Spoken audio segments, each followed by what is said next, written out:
Okay. So I will go ahead and get started. My name is Rebekah Harter. I am a registered dietitian and nutritionist, and I work in community nutrition, so doing nutrition education sessions just like this, as well as doing one-on-one medical nutrition therapy, kind of counseling sessions via telehealth. So talking about health and nutrition based on clients' goals and what would support their health best. Tonight, I'm going to be talking about some nutrition basics for breastfeeding, which I think everybody who is going to be a breastfeeding or chest feeding parent should probably know some ways to nourish your body so you can fuel your baby best. I have a lot of experience as a dietitian teaching education sessions like this, but I am also a mom of two. I have lots of breastfeeding experience myself. I have an almost 2-year-old and a 4-year-old, and I have kind of done it all when it comes to breastfeeding. I have done the exclusive breastfeeding, I've done tandem breastfeeding, extended breastfeeding, I've done exclusive pumping. So I have had a lot of breastfeeding experience. And I also, prior to having children, used to work for WIC, so did a lot of education for breastfeeding, chest feeding families to support how they nourish their bodies and how they nourish their babies. And so tonight we're going to talk about lots of different things. So let's get right into the agenda. For this evening, we're going to first start with an overview of nutrient needs for breastfeeding, kind of talk about where some of those increased needs are coming from, and then what is transferred to baby through human milk. We're going to talk about what foods to maybe be a little bit more mindful of and how they can affect human breast milk. And then we'll talk about some concerns that I see a lot of clients come to me kind of have questions about, particularly when it comes to milk supply, how to sustain it, or if you have an oversupply, how to decrease it. And then a discussion of appetite and weight, because that's certainly a concern that we see a lot in clinic when it comes to breastfeeding. One quick note before we get started. Throughout this webinar, I might sometimes say mom when talking about breastfeeding folks. I recognize that not everyone who breastfeeds or chest feeds identifies as a mom or uses gendered language for themselves. My goal here is to be respectful and inclusive of all parents and caregivers. But if I slip up and start using mom, please know that I'm referring to anyone who is feeding their baby human milk. And I appreciate your grace here as I try my best to use language that is inclusive and welcomes everyone. So let's go ahead and get started with nutrient needs for breastfeeding. So when we think of that stage of postpartum and lactation, certainly there are a lot of increased needs, particularly caloric needs, right? It takes a lot of calories to be able to make calories for our babies. So I'm going to be pulling a lot of visuals when it comes to nutrient needs from the USDA dietary guidelines from 2020 to 2025. Not a ton of change between 2020 to 2025 to the new one, which is 2026 to 2030. But the visuals are very good in this edition of the guidelines. So I pulled them out because I think they're very readable. But you'll see here, as far as caloric needs, certainly lactation increases caloric needs. We'll see an increase of about 330 additional calories per day during the first 6 months of nourishing baby with exclusively breastfeeding. Which is kind of the amount of additional calories that we need during the second trimester of pregnancy. So you'll see that's a little lower than what you might have been consuming during the last 3 months of your pregnancy. And then during the subsequent 6 months, postpartum breastfeeding baby or chest feeding baby, the increased calorie needs are about 400 calories because baby's taking a little bit more volume. And so the total calories that your body needs to expend increases. As far as where those come from a macronutrient distribution, recommendations for the macronutrients are defined AMDR, the RDA, and the DRI typically. But AMDR kind of shows the percentage of caloric needs from a particular macronutrient in our diets. So AMDR for protein is about 20 to 35% during lactation. For carbohydrate, the RDA is defined as 210 grams per day, and this is higher than the RDA during kind of pre-pregnancy or even post-pregnancy if you're not lactating, just closer to 130 grams of carbohydrate per day. And this is the amount that we need for our brain to get sufficient amounts of glucose from our diet. As far as fat, the AMDR is defined as 20 to 35%. So these are kind of macronutrient distribution. More specifically in these categories, you'll see the fiber needs are increased because total caloric needs are increased. Fiber recommendations are 14 grams per 1,000 calories per day. And so you'll notice, if you're typically eating, like an 1,800 calorie diet and you're eating like a 2,200 calorie diet, your change here is going to be like 25 grams to 31 grams of fiber. As far as fat, specific fat recommendations are not made here, but we do recommend to have a lower amount of saturated fat and to limit this to less than 10% of total calories. If you have a family history of a cardiovascular disease, or let's say you have hypertension, recommendations here are to limit saturated fat even more stringently. So less than 7% of total calories from saturated fat. And then you'll see here some minerals also defined for lactating people depending on their caloric needs and age range. Certainly calcium is something that we consider during breastfeeding. Iron, particularly during the postpartum period. If you lost a lot of blood, it's important to make sure that you're replenishing that.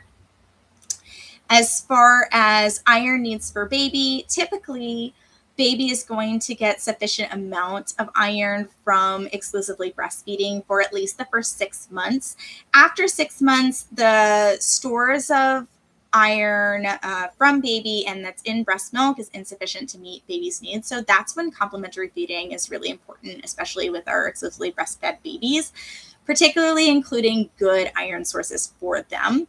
Other minerals of interest, of course, zinc is important during that postpartum period because there's a lot of healing that takes place. Iodine also helpful and needed during lactation.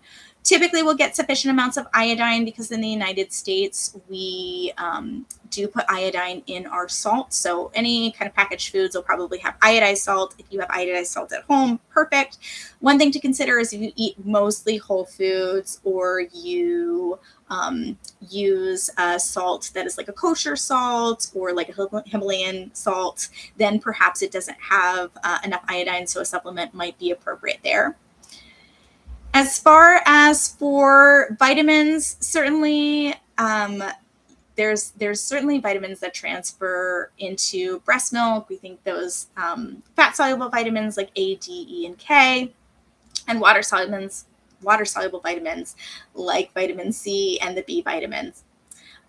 Particular vitamins of concern would be things like vitamin D and vitamin B12, which we'll get into in a little bit more detail shortly, kind of where those food sources are and why they're important. So what does this kind of look like in practice? Based on caloric needs, these are the recommended serving sizes of different types of foods from the USDA 2020-2025 guidelines.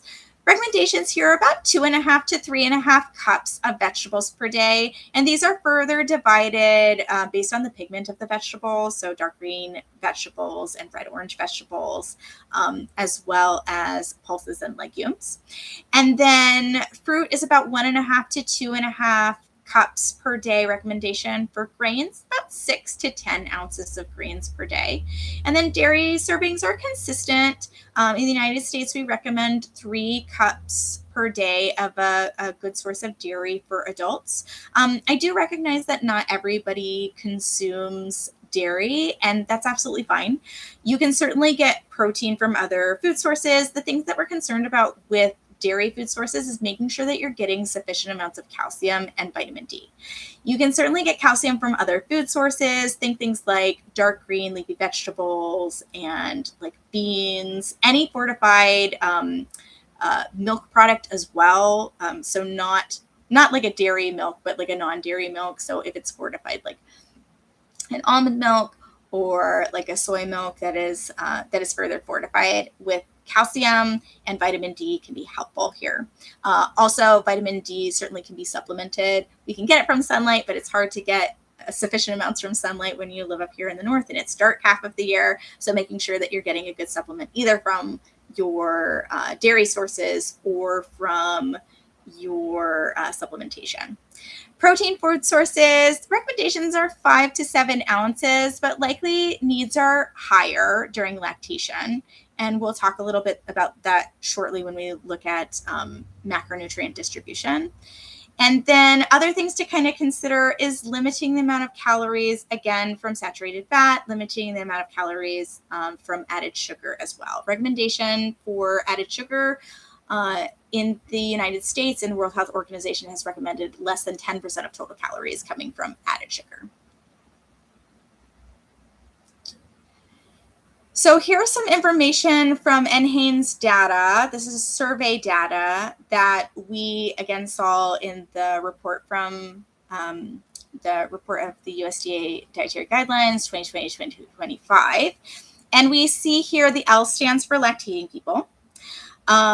Most of the time, the people who were surveyed who were lactating were meeting sufficient amounts of grain equivalents, so ounce equivalent. 1 ounce equivalent of grain is like the amount of a slice of bread or a half cup of pasta, a half cup of rice, kind of. Protein needs were a little bit higher than recommended, but actually that may be good because the amount that is recommended as far as servings is probably lower than the amount of total protein that you actually need during lactation. And then what we also see, of course, like most people who eat a traditional Western diet, a lot of these people who were surveyed were coming under the recommendation for total vegetables, total fruit, and total dairy. So as far as macronutrient distribution recommendations during breastfeeding, again, in practice, I kind of use these recommendations, but we're also looking at what does this feel like in your body? How is it affecting your hunger, your satiety?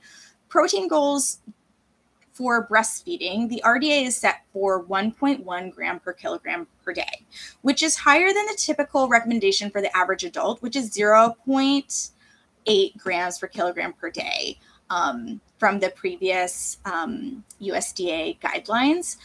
Protein goals are likely more accurately 1.7 to 1.9 grams per kilogram per day for breastfeeding, at least during the first 6 months, and then potentially a little lower during the subsequent 6 months because baby is also getting complementary food.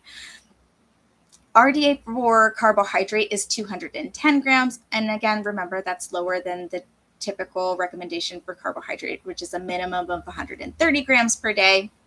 And then again, no fat specific recommendation as far as minimum, but total saturated fat should be limited to less than 10%. And if you have cardiovascular disease risk factors, potentially less than 7%.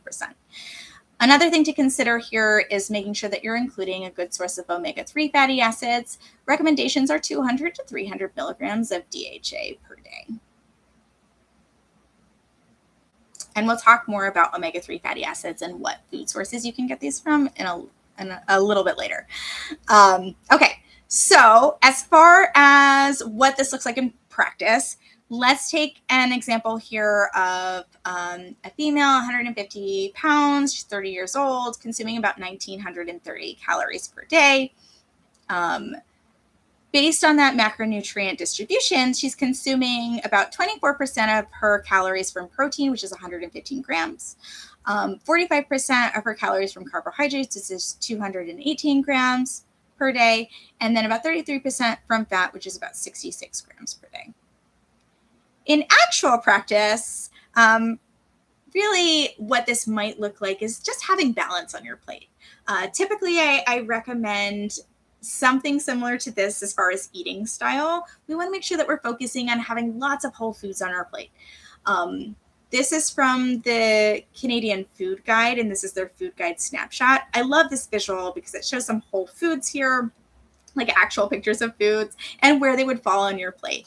Recommendations are let's make half of our plate fruits and vegetables, focusing on a wide variety of fruits and vegetables, lots of different colors, because these are good sources of antioxidants, helpful for lowering inflammation in our bodies, and also helpful for making sure that we're getting lots of those micronutrients that are present in all of those fruits and vegetables. We want to make sure that a quarter of our plate has some good sources of protein. The protein sources don't have to just all be from animal. These certainly can be animal protein sources. So think meat, eggs, fish, dairy. All of these can be good protein sources that are animal derived, but plant-based sources are great protein sources too. So think nuts, seeds, legumes, pulses, soy products. All of these are awesome sources of protein to include on our plate.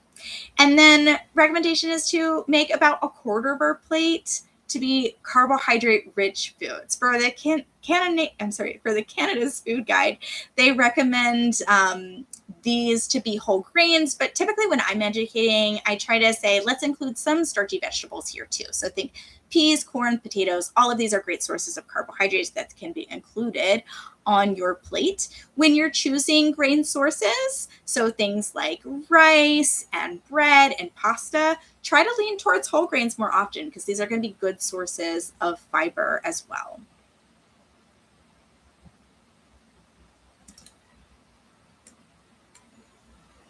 All right. So next up, we have diet and milk composition. So while certainly our diet is important for nourishing our bodies, we recognize that the macronutrients of human milk tends to stay consistent regardless of maternal diet. So we'll see that the nutrients that are present, the macronutrient distribution that is present in the breast milk from someone who is has really low intake, is starving in a third world country kind of scenario, is going to be pretty similar to that of a well-nourished individual. Things that your diet can affect, though, include things like fatty acid composition, vitamins, and flavors. So we'll talk a little bit more about each of those as well. Okay, so as far as fatty acid composition, one thing to include is to have good food sources of omega-3 fatty acids. Omega-3 fatty acids are super great for brain development for baby, and they include lots of different foods that are good sources of omega-3s. Normally, I recommend omega-3 fatty acids coming from seafood if you consume seafood, and I typically help clients to remember what food sources are good sources of omega-3 fatty acids from fish by using the acronym SMASH. And SMASH stands for salmon, mackerel, anchovies, sardines, and herring. All of these are going to be great sources of omega-3 fatty acids, but you don't just have to get omega-3 fatty acids from fish. You can get them from plant-based sources like nuts and seeds, including things like walnuts, flax, chia, and hemp are all great to make sure you're having sufficient amounts of omega-3s in your diet. Fortified foods like omega-3 eggs, fortified dairy or soy products are also great sources of omega-3s. And then something that we'll probably be seeing more on the market include things like greens and green powders from algae and duckweed. These, again, are going to be good sources of omega-3s. You can certainly get that recommendation of 200 to 300 milligrams of DHA from a supplement as well. If it's hard for you to consume sufficient amounts from dietary sources, that's absolutely fine.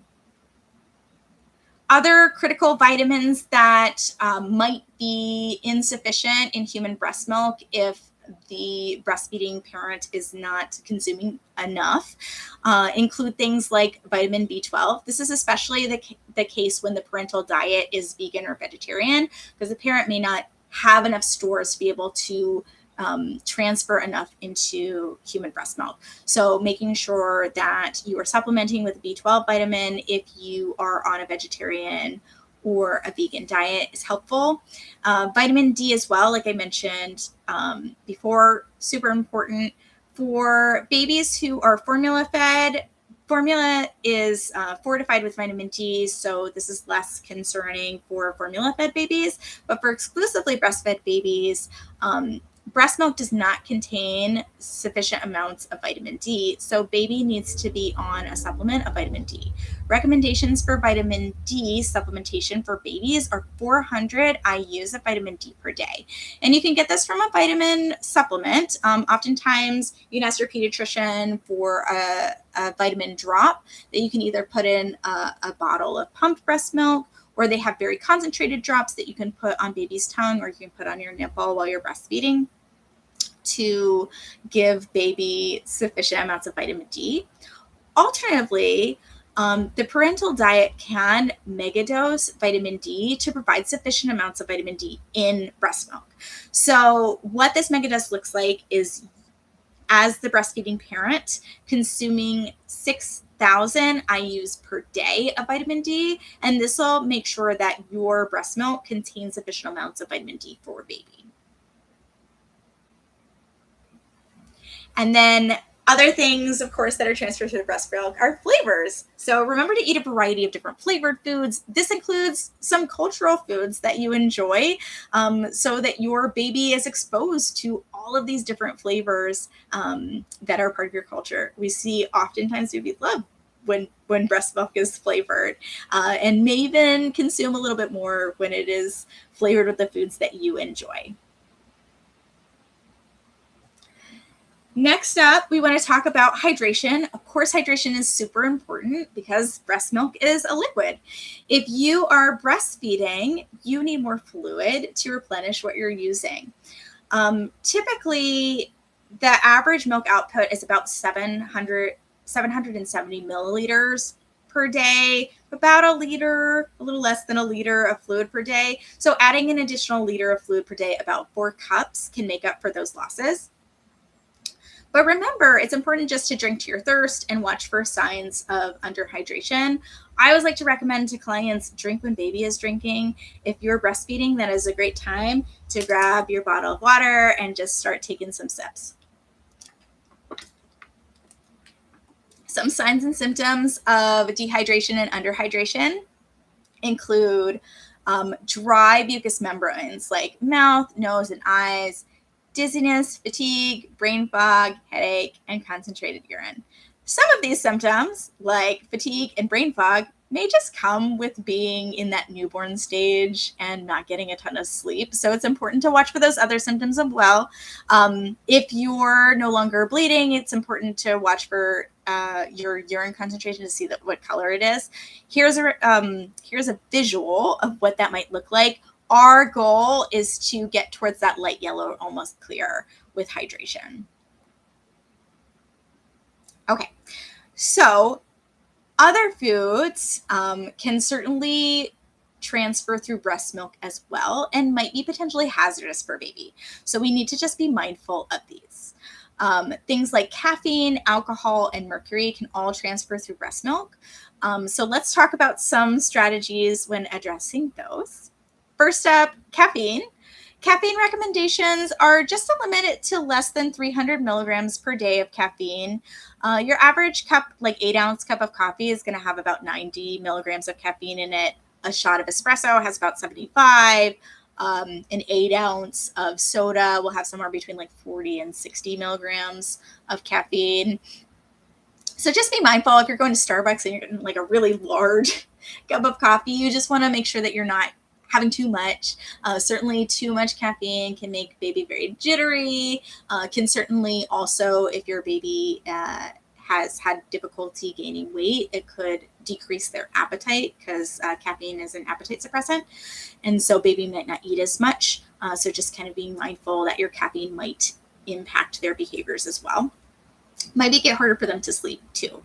So different strategies to decrease your caffeine consumption might be to ask for half calf when you're at a cafe, or substitute with decaf.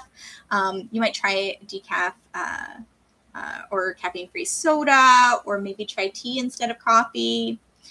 Another option is to maybe get outside, get some fresh air, walk it off. I know oftentimes in those early days postpartum, we're all exhausted because we haven't had any sleep and we just want to wake up. And so we might lean towards that caffeine to help wake us up, when getting some fresh air and a walk might do just as well.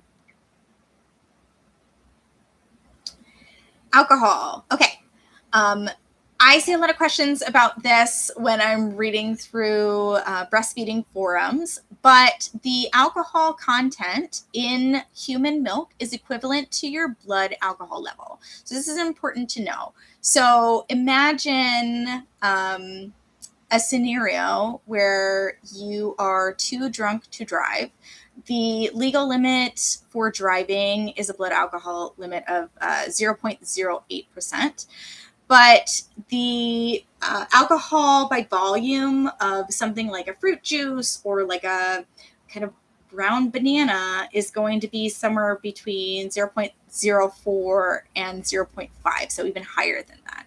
So you'll notice that the alcohol content in breast milk is not a ton.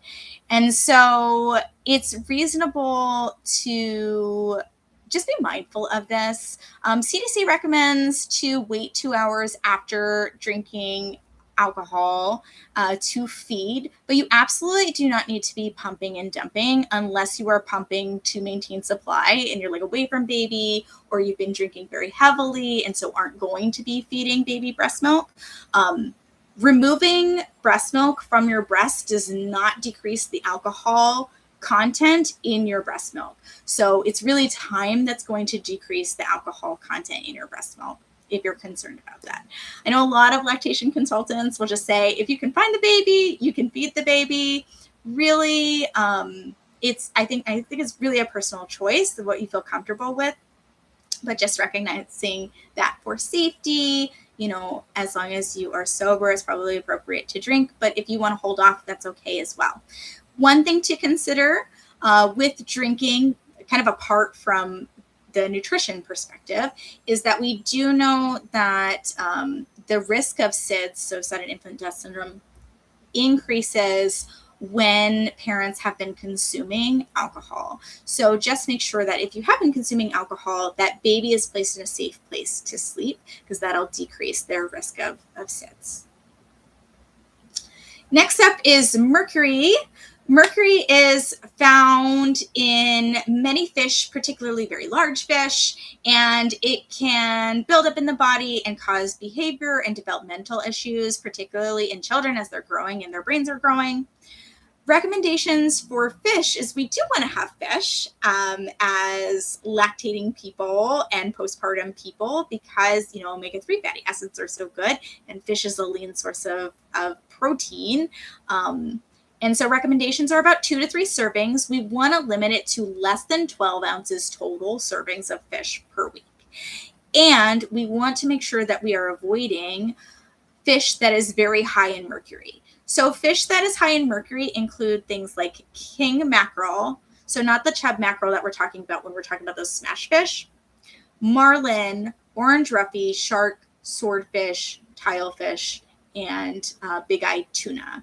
Big-eyed tuna is not the same tuna as like that light chunk tuna that you get in the can. So don't worry too much about that tuna. That tuna is low in mercury. Albacore is a little bit higher in mercury, so you don't have too many servings of that. But the canned light tuna is low in mercury. So is a good source of that 2 to 3 servings per week. This is from the FDA.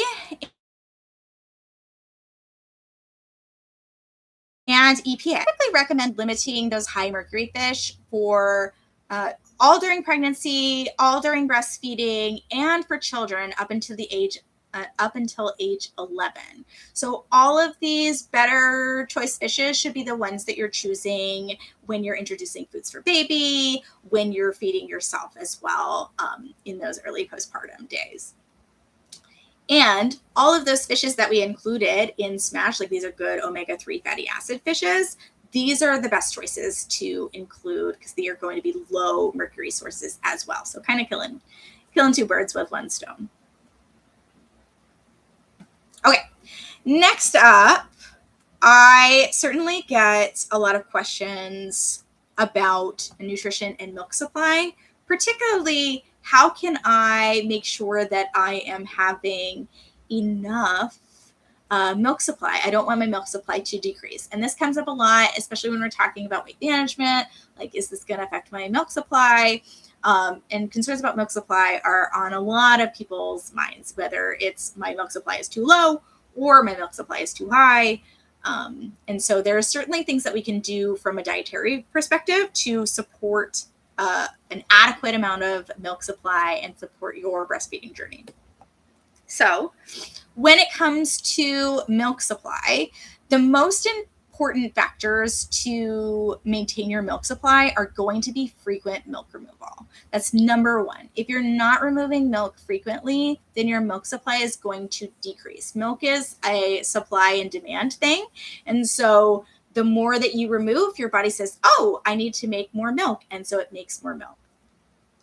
Additionally to this, of course, because milk is a fluid, it's important to make sure that we're having adequate hydration. Remember to stick to those hydration goals, an additional 4 cups per day of fluid, kind of watching for those signs and symptoms of dehydration, drinking every time baby is drinking.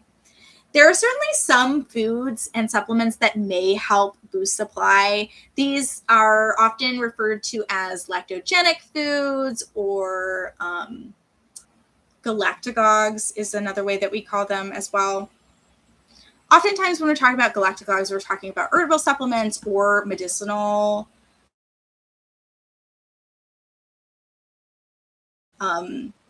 so let's look at some of those. So I'll come right back to droplet.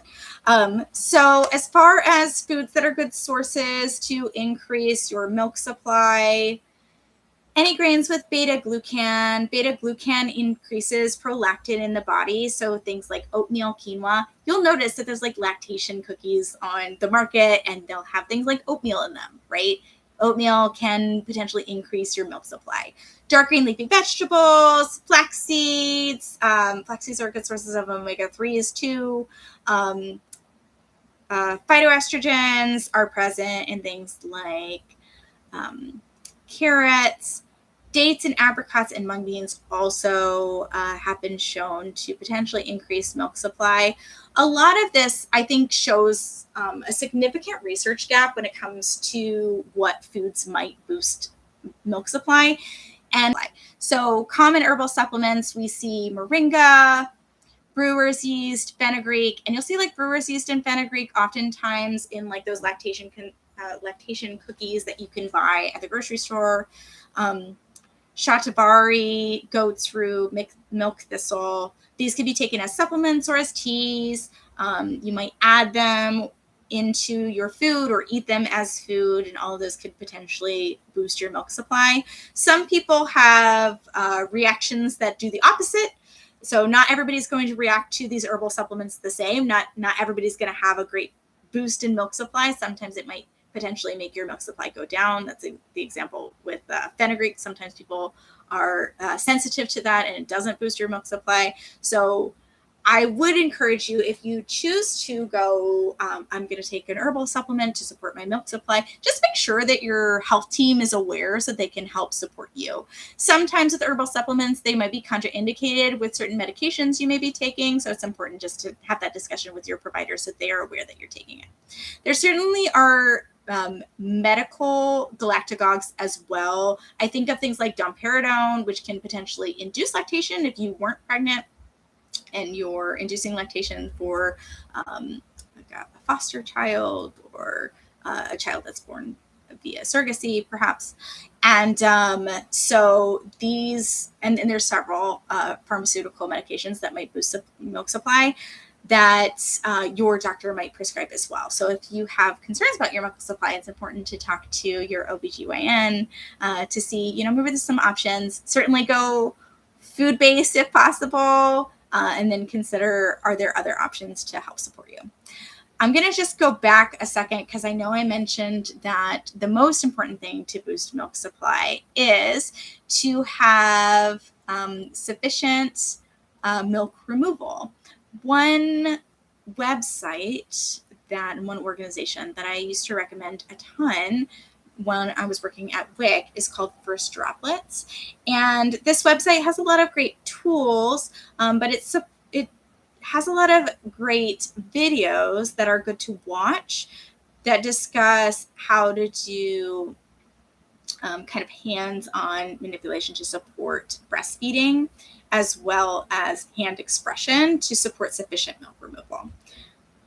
Certainly, I would encourage you, if you're pregnant right now and considering breastfeeding, this is a great resource to check out before a baby comes, just so you can be aware of some other options that are there for you to be able to breastfeed babies, so that you feel really confident kind of going into it and know that you have a lot of good support. All right. So certainly there are other foods that can decrease milk supply. We often think of like medications that dry out your body, like Sudafed could decrease milk supply. There are foods that do similar things, like drying out your body. So sage and peppermint are two of those big ones. These can be useful if your milk supply is really large to potentially decrease your milk supply if you want. But if your milk supply is very low, they might be things worth avoiding in your food to not potentially decrease your current milk supply. Okay. Next up, we have breastfeeding, appetite, and weight. If you are newly postpartum and have just started your breastfeeding journey, you probably realize that sometimes your appetite shifts from where you were when you were pregnant to where you are postpartum. I know for me, I ended up having a lot of increased hunger postpartum because my body needed a lot of fuel for breastfeeding. Increased appetite is super common, especially because our bodies have increased nutrient needs postpartum. Other things can increase our appetite as well, like disrupted sleep, like who's getting a full night's sleep when you're breastfeeding. Increased stress, that certainly comes with the newborn stage, right? All of these can raise your appetite. I oftentimes encourage my clients, just try to listen to your body and try to honor your biological hunger and fuel your body consistently. So we'll talk about a few strategies to help with weight management during that, kind of lactation stage of your journey. So first things first, we want to make sure that we are getting enough to eat consistently with a wide variety. I typically recommend eating consistently every 3 to 4 hours. It doesn't have to be a ton, but making sure that you have something so that you don't get too hungry. I think a lot of times as moms, we can sometimes put ourselves on the back burner, or as breastfeeding people, we can sometimes put ourselves on the back burner and we're like taking care of baby and we're not taking care of ourselves. And you get to the end of the day and you're like, oh man, I forgot to eat, right? We want to make sure that we're eating consistently. So every 3 to 4 hours, making sure you have something on your plate. When you're having something, I recommend, if you're having a meal, try to stick to that Canadian food guide, right? Half the plate fruit and vegetables, quarter plate protein, quarter of a plate some carbohydrate-rich foods. If we're having a snack, make sure that you're prioritizing protein and fiber, right? Protein needs are increased during lactation to support sufficient amounts of breast milk. And fiber is increased because our calories are increased, but our body needs to have protein and fiber so that we can support satiety. So if you are hungry all of the time, then getting good food sources of protein and fiber, especially combined, can really help promote satiety in your body. So this is going to help you keep you satisfied for longer. It's also going to help maintain your blood sugar levels so that they don't spike and then drop. Certainly having a big spike and then a drop can lead to more like brain fog and fatigue, which we already have postpartum because everybody's tired and healing and not sleeping through the night, right? And so prioritizing making sure you're having sufficient amounts of protein and sufficient amounts of fiber. So where do we get protein and fiber? Well, I'm glad you asked.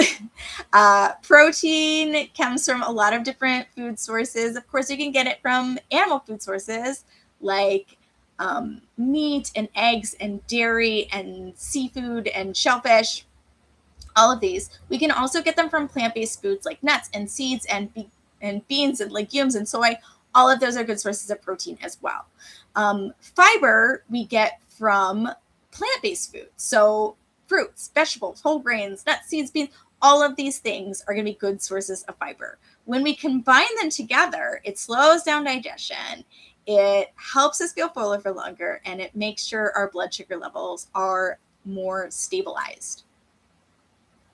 So here's some examples of snacks that you could consume that have protein and fiber. Things that I consider when breastfeeding is like, what is something that you could eat one-handed that's not going to drop onto baby while you're feeding them, right? So things that are easy to eat one-handed. Here's a good example of some berries and some cubed cheese and some cashews. Good sources of protein, good sources of fiber on that plate.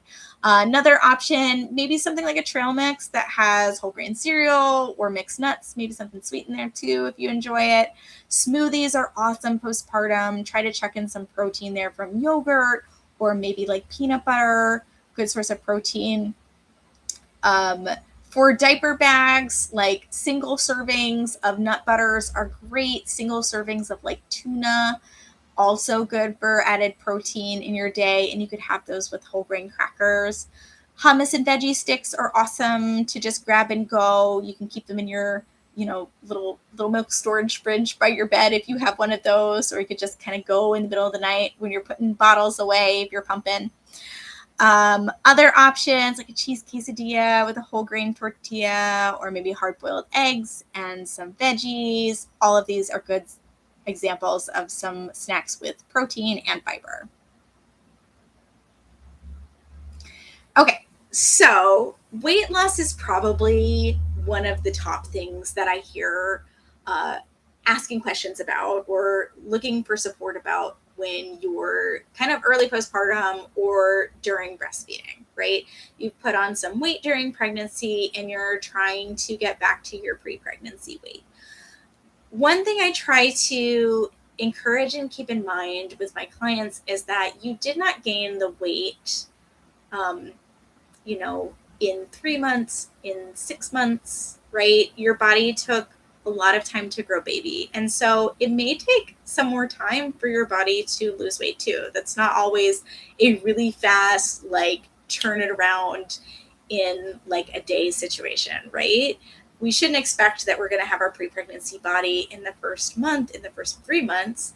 It may take longer. And oftentimes the hormones that we have during breastfeeding can make weight loss even more challenging because your body might be holding on to those stores to fuel your baby.